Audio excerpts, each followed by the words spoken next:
Beneath the Lanna Sky, Episode 1. The Stranger from the Alps. He arrived with little more than a suitcase and an unspoken yearning. Marco was a man shaped by silence, the kind found in the snowy mountains of Switzerland, where days unfolded with quiet efficiency, and emotions were folded away like neatly pressed shirts.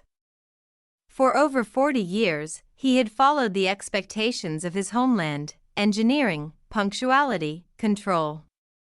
Yet, behind that control lay something fragile. A longing he could never quite name. Thailand was never part of the plan.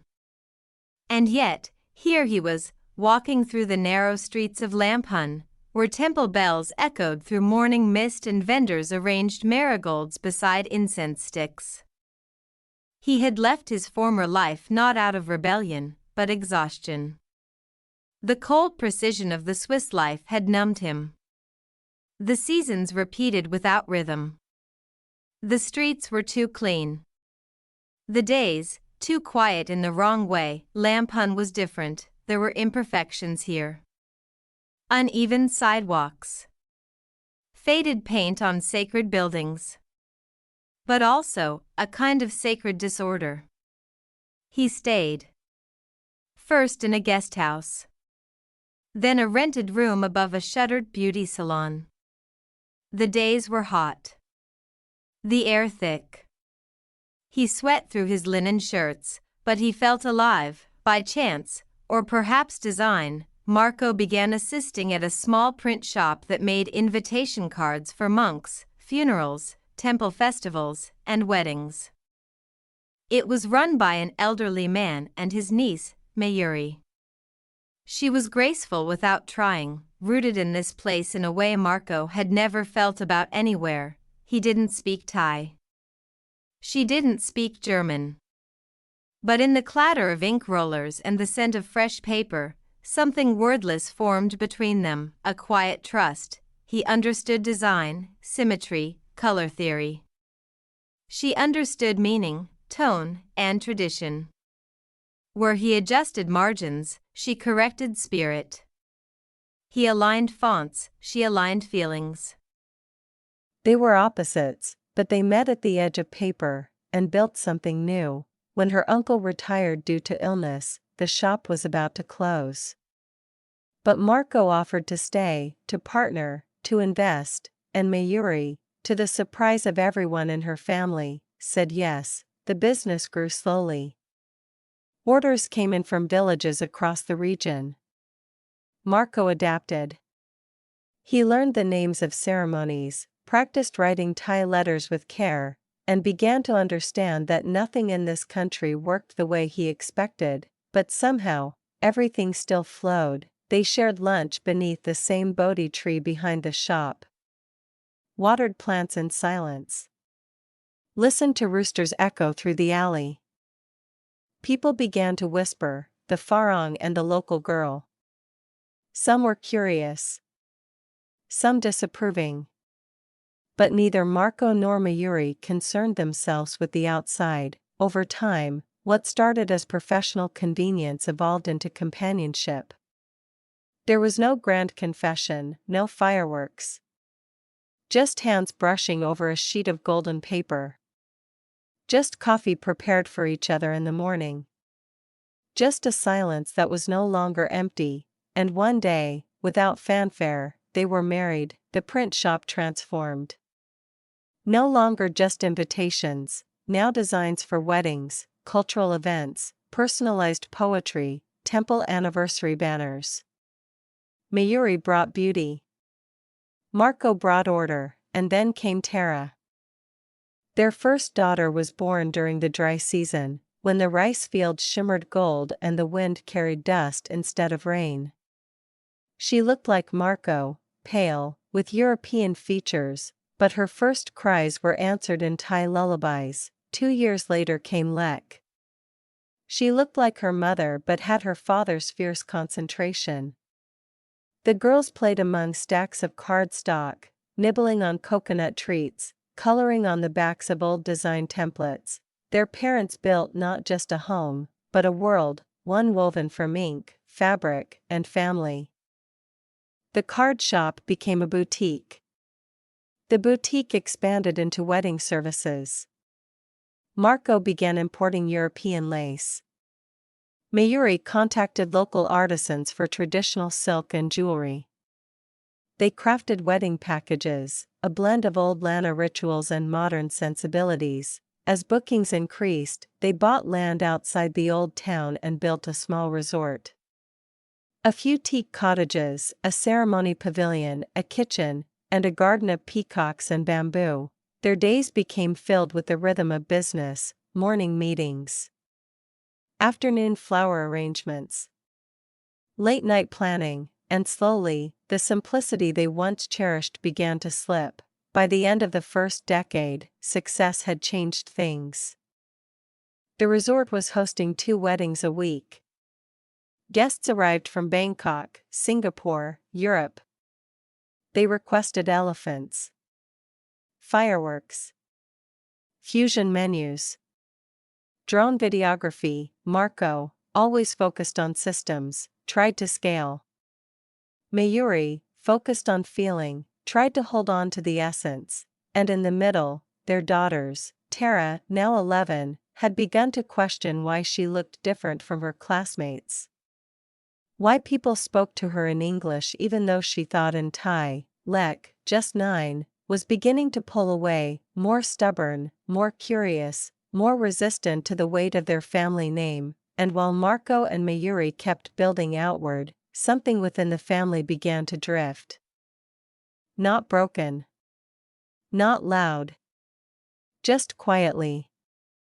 Apart, but none of them saw it yet. They were still chasing the dream, the business, the beauty, the life they had chosen beneath the Lanna sky. What they didn't yet realize was that storms were coming. Not just from the sky, but from within. Episode 2, The Wedding Vision. Success, like rainfall in the tropics, arrived suddenly. What began as a simple print shop had evolved, quietly but powerfully, into one of the region's most unique wedding destinations. Word spread not through advertising, but whispers, a place where tradition met elegance, where guests could walk barefoot beneath lanterns and brides could wear both lace and silk. The boutique expanded into a curated showroom. European gowns hung beside traditional Lanna bridal wraps. Gold-threaded sashes were laid next to hand-embroidered veils from Italy.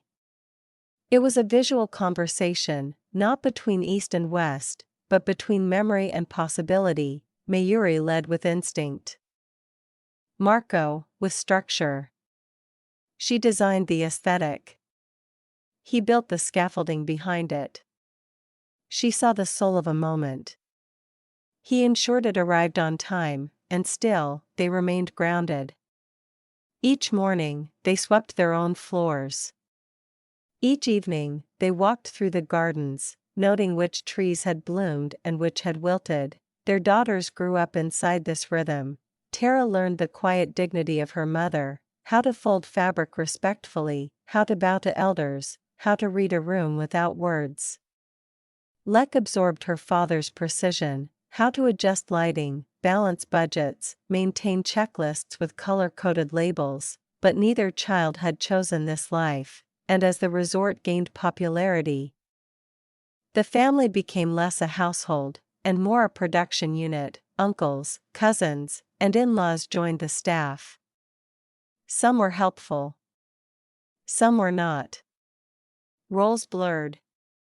Lines disappeared. Mayuree tried to keep the peace. Marco tried to enforce accountability. Between them sat the stress of every small misstep, a staff member late to a ceremony, a misprinted name card, a guest unhappy with a dish too spicy. Still, weddings continued. Some were local. Others international. A Chinese couple booked a full traditional Lanna ceremony with elephants, fire dances, and peacock feather fans. A Swedish bride requested a silent forest blessing in white cotton. Every event was beautiful, and increasingly exhausting. Tara, now a teenager, began to withdraw. She no longer wanted to greet guests or smile on cue. At school, classmates asked her why she was half and where she was from. She answered politely, but the questions weighed on her. Let grew louder, more rebellious. She downloaded pop songs in secret. Argued with the makeup artists. Refused to wear tie skirts at weddings. She began sketching modern designs, short dresses, bold colors, platform heels. At first, Marco and Mayuree dismissed it as a phase. But over time, the tension between tradition and modernity, between generation and generation, grew harder to ignore, and yet, the bookings kept coming. Marco upgraded the booking system. He added spreadsheets, analytics, projections. Mayuree curated seasonal themes, lotus blossoms in April, bamboo in August, golden orchids in December. They hired more staff. Built more cottages. Planted more trees, but in the quiet corners of the house, between dawn and duty, something was changing. Marco started staying later in the office. Mayuree became more silent at dinner. The girls often ate alone, and slowly, the home that had once been built on shared dreams became a place of parallel lives. One morning, a French couple arrived, expecting a private consultation. Their requests were complex. A blend of Thai ceremony, European dinner, and customized symbolic rituals. Mayuree spent hours discussing flower symbolism. Marco adjusted schedules for live stream coordination. Staff scrambled to accommodate. Tara was pulled from school to help translate. Lek refused to appear. That night, Marco collapsed into his office chair, rubbing his eyes beneath dim light. Mayuree stood outside, holding tea she never delivered. She turned away. Outside, rain began to fall, not heavy, just enough to blur the horizon, and deep within the family's silence, a question hovered: had the vision grown too far beyond them? Were they building something they could no longer hold? Marco's frustration with staff, Mayuree torn between kin and partnership, the daughters pulling further apart. Clapperboard beneath the Lanna Sky, Episode 3, Family and Fault Lines. The lines blurred slowly. Almost invisibly. It began with a favor, a cousin helping with floral arrangements. Then a brother needing a job after losing one in the city. A family friend offering to cook when the regular chef fell ill. One by one, they became staff. Then permanent. Then part of the operation. What started as kindness became structure. Or at least, a version of it. But not Marco's version. Marco believed in roles, rules, and responsibility. He tracked timesheets, evaluated performance, and enforced order with quiet intensity. But what he found in the resort now was late arrivals, borrowed uniforms, and unspoken alliances. No one got fired. Everyone got forgiven, because in Thailand, especially in a town like Lamphun, family was not just important. It was sacred, and Mayuree, caught between the man she loved and the family who had raised her, began to bend. Each day became negotiation. She smoothed over complaints. Covered mistakes. Managed her husband's frustrations while softening the blows for her relatives, but the weight was growing. Her younger brother, was the hardest to manage. Charismatic, lazy, occasionally drunk. He insisted on being called manager yet arrived late and disappeared during events. Marco tried to remove him once. Mayuree intervened. It turned into a silent standoff, one that left bruises neither acknowledged. At home, the tension shifted from subtle to sharp. Tara, now 16, spent her evenings reading in silence. She no longer sat with the family unless required. The resort, once her playground, now felt like a cage built of obligations. She had stopped helping with weddings. She avoided guests. She avoided eye contact. Lek, now 14, reacted in the opposite way. She provoked. She teased the staff, challenged the traditions, mocked the guests who arrived in silk and left with selfies. She called the resort a museum people rent for love. Mayuree watched her daughters drift apart. One becoming too soft, too withdrawn. The other too hard, too loud. She blamed herself. Then she blamed Marco. Then she blamed the world, but silently, in the middle of the night, when no one could hear, Marco stayed longer in his office. Fixing spreadsheets. Recalculating package prices. Tracking bookings. Sometimes just staring at his desk, the numbers blurry, the purpose vague. Once, they had dreamed together. Now, they managed side by side, like two pianists on different songs. Then came the wedding that unraveled everything. It was grand, an international couple with 200 guests, a French planner, and a 4-day itinerary that included elephant processions, floating lanterns, and imported champagne. Everything went wrong. The rain came early. Tents collapsed. A generator failed. A bridesmaid fainted. A groomsman insulted the local staff. We, drunk again, stumbled through the reception shouting greetings in broken English. The bride's mother screamed about the lack of air conditioning. The groom threatened a lawsuit. The staff panicked. Mayuree tried to soothe. Marco exploded. After the last guest left, the resort sat in silence. Torn flower petals drifted across the muddy ground. One of the peacocks cried in the distance, eerie and echoing. That night, Marco and Mayuree didn't speak. The next morning, Tara found a broken teacup in the sink. Lek found her father sleeping in his office, still wearing the same shirt. The weight of the dream was collapsing under its own success, and yet, the world moved on. There were emails to answer, bills to pay, bookings to confirm. Another wedding in 2 weeks. No one had time to reflect, or mourn, or rebuild, but beneath the routine, the ground had cracked, and no one yet knew how deep it would go. Clapperboard beneath the Lanna Sky, Episode 4, The Wedding That Broke Us. The heat arrived early that year, thick, still, and charged. Even the peacocks were quieter. The garden hung heavy with unopened blooms, as if the resort itself sensed what was coming. It was the largest wedding they had ever hosted. A couple from Paris had booked the entire venue, all 8 cottages. The pavilion, the garden, the kitchen staff, the musicians, and even the elephants. 4 days of ceremonies, rehearsals, family events, and fusion dinners. A film crew would document it all.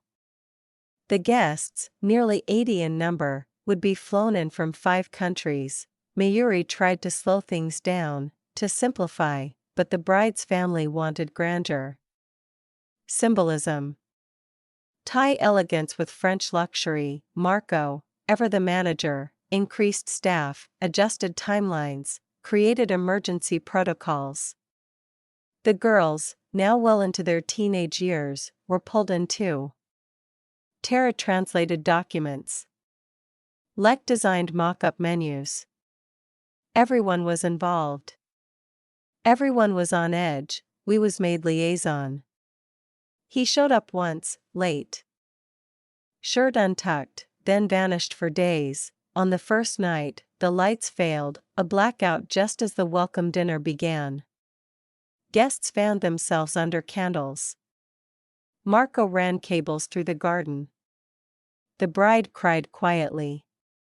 The groom drank more wine than was wise. Mayuree stayed calm, too calm, until, at midnight, the imported florist accused her of misplacing 3 French hydrangeas. She didn't respond. She simply walked into the dark kitchen and didn't return until morning. Episode 5, daughters divided, the air inside the house had changed. It wasn't just quiet, it was vacant, like the sound had been pulled out by the storm and never returned. Marco spent most of his time in the office. The door remained closed even when he was inside doing nothing. Mayuree stayed in the garden, hands buried in soil, pulling weeds that didn't need pulling. They passed each other in doorways like strangers in a rented house, polite, silent, broken. And in the middle of that silence, Tara and Lek, the sisters, had always been different, but now, they were on opposite sides of an invisible wall. Tara retreated inward. She cleaned her room obsessively, rewrote school notes. Kept herself invisible. At school, classmates whispered about the viral video, "That's the resort girl." Some teased her about the elephant. Others asked if her father really shouted at Thai people. She smiled. She didn't answer. But every word buried itself in her skin. One afternoon, while waiting for Mayuree to pick her up, Tara overheard two girls calling her Farang Thai, like it was a punchline, not a person. She didn't cry. She just walked away. At home, she avoided the mirrors. Her reflection was no longer neutral. It asked too many questions. Lek, meanwhile, grew louder. Not in volume, but in presence. She stopped helping with weddings altogether. Refused to wear anything traditional. Posted sarcastic videos online about Thai wedding life. She was clever, cutting, charismatic, and cruel. She mocked the guests. Mocked the resort. Mocked her parents, but behind her jokes was something raw, a girl trying to carve her way out of a story she never chose. She had never felt truly Thai, not in the way the village girls plaited their hair, or the way they giggled in the back of classrooms. But she didn't feel foreign either. She didn't belong in either world. So she created her own, and that world did not include tradition, nor obedience, nor pretending to be okay. The rift between the girls widened. They no longer ate together. No longer walked to school together. They passed in hallways without looking up. One evening, they were left alone while Marco worked late and Mayuree attended a temple meeting. The silence between them cracked. Tara asked Lek to turn down the music. Lek asked Tara if she was still ashamed of looking white. Tara asked Lek if she was ever proud of being Thai. And for the first time, the hurt became words. No shouting. No tears. Just sentences sharpened by years of misunderstanding. When Mayuree returned, she found the girls sitting in separate rooms, one reading with headphones on, the other scrolling through videos in the dark. She stood there, unsure of which door to knock on, so she walked past both. Into her own room. And sat on the edge of the bed in silence. The resort lay quiet. No bookings had come in for 2 weeks. The peacocks no longer strutted near the pavilion. The staff, uncertain of their future, came in less often. We had disappeared completely. Marco didn't ask. Mayuree didn't explain. At night, the wind swept through the bamboo, rattling the chimes that used to sing so sweetly, and inside the house, 4 people, once bound by love, laughter, and legacy, now lived in fragments. A mother watering plants no one saw bloom, a father counting costs he no longer believed in, a daughter who smiled through shame. And a daughter who burned everything down just to see what remained, but deep beneath it all, something stirred, a question. A need. A flicker of change. The daughters were not children anymore, they were witnesses.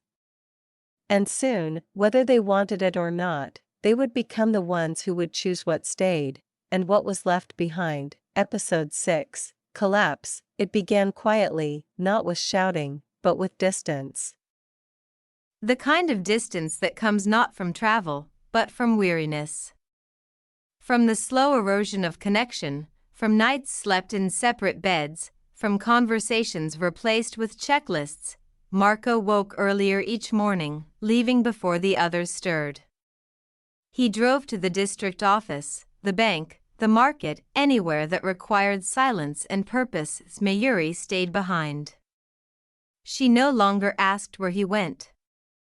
She tended the jasmine plants, paid the staff, watched bookings disappear from the whiteboard. The resort, once alive with music, laughter, and celebration, now sat still. The cottages were empty, the pavilion unlit, the garden overgrown. The elephants were gone. The district had made it official. They could no longer be used in ceremonies. Mayuree signed the forms herself. The Mahouts took them to another province. There were no tears, only quiet. Tara noticed first. She walked into the office one evening to bring Marco tea.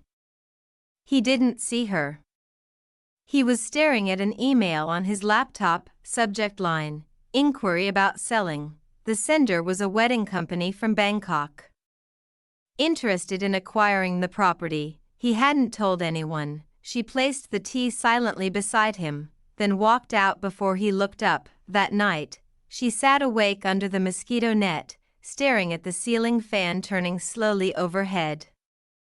Her parents, the ones who once danced barefoot during a rainstorm at the very first wedding here, were now moving in opposite directions.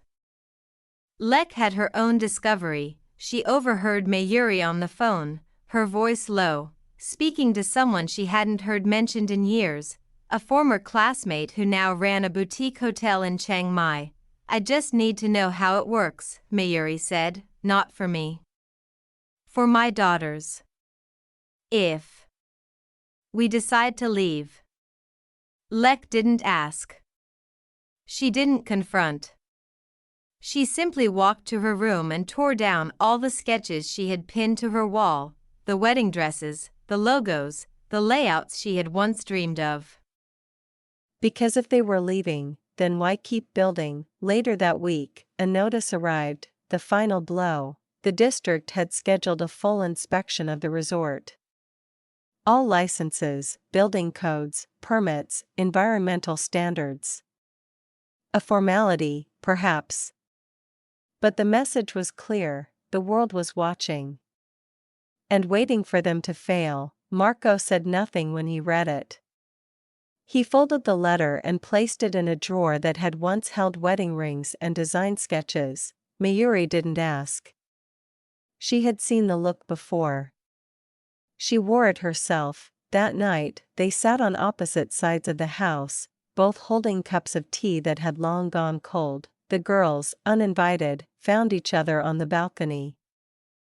Tara leaned on the railing, looking out over the dark field.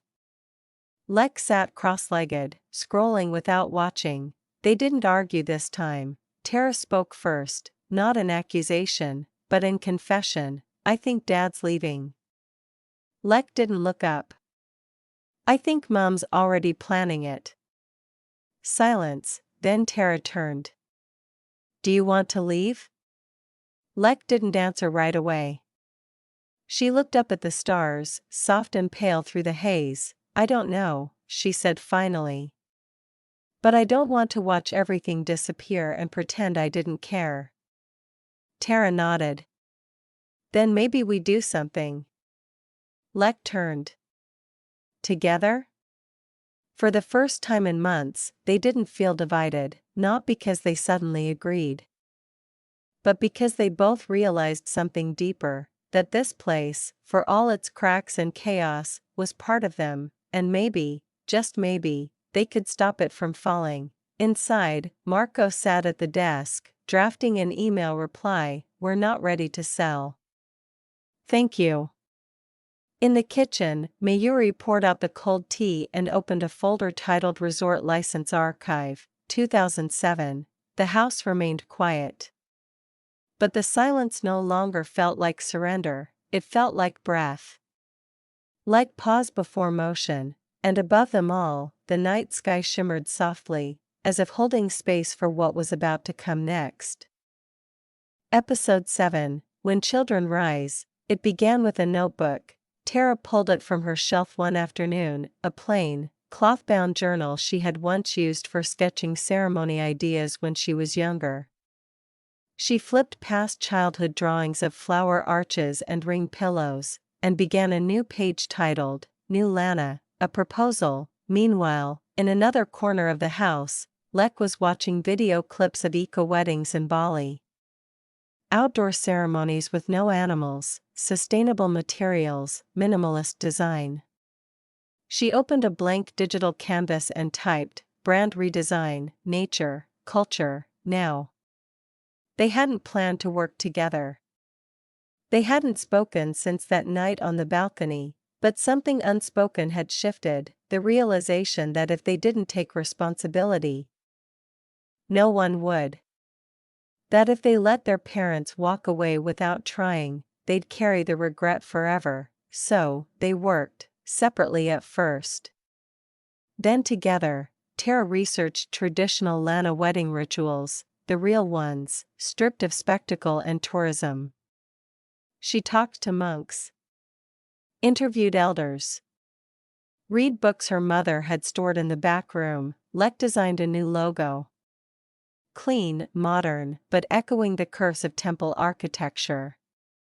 She drafted mock-ups for a new website, complete with multilingual booking flows and climate-conscious messaging.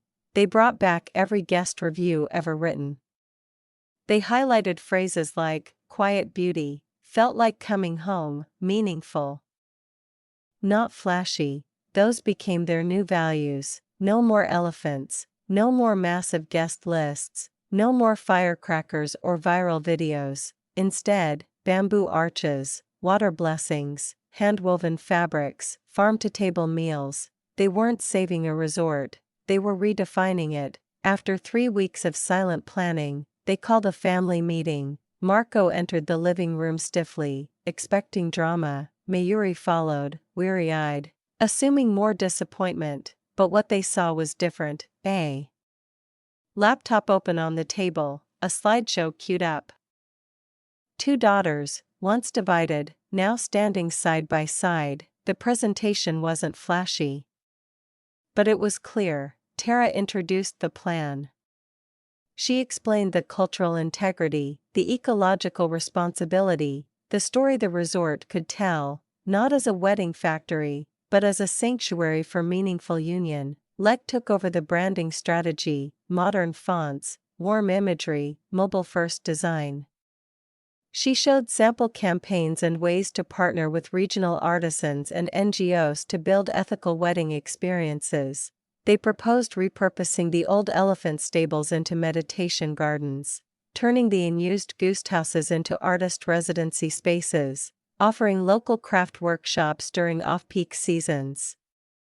They even presented potential revenue projections. It wasn't perfect, but it was alive. Marco listened in silence. Arms crossed, eyes narrowed. But slowly, his expression changed, not to a smile, but to something softer. Something remembering. Mayuree blinked back tears. She hadn't expected to feel this much. Not from spreadsheets or logos, but from seeing her daughters become the kind of women she had hoped to raise. When the slideshow ended, no one spoke at first. Then Marco reached for the notebook. He flipped through the proposal, page by page, paused at a sketch of a garden wedding under lantern-lit trees. Finally, he nodded. Change didn't happen overnight, but the energy shifted. Marco reopened his tool shed. He began restoring the wooden railings by hand. Slowly, carefully, Mayuree contacted her old circle, artisans, chefs, elders. She arranged tea with them one by one, to ask if they would come back. Not as staff, but as partners in something new. Tara wrote a sample blog post, A Love Rooted in Place, Why We Do What We Do. She published it on the new website. Lek created an Instagram page. Within a week, it had 2,000 followers. Not from ads, but from curiosity. A bride from Singapore messaged, Is this a real place? Can I be part of this story? Yes. It was real again, and it was just beginning. Episode 8, Rebirth Beneath the Lanna Sky. The relaunch was not announced with fanfare. There was no advertising campaign, no influencers, no press releases. Just a soft update to the website, a few quietly shared blog posts, and a note pinned at the local temple board, now welcoming meaningful unions beneath the Lanna Sky. And yet, they came, not crowds. Not the socialites or destination celebrities. But couples who had read the words, seen the images, and felt something stir.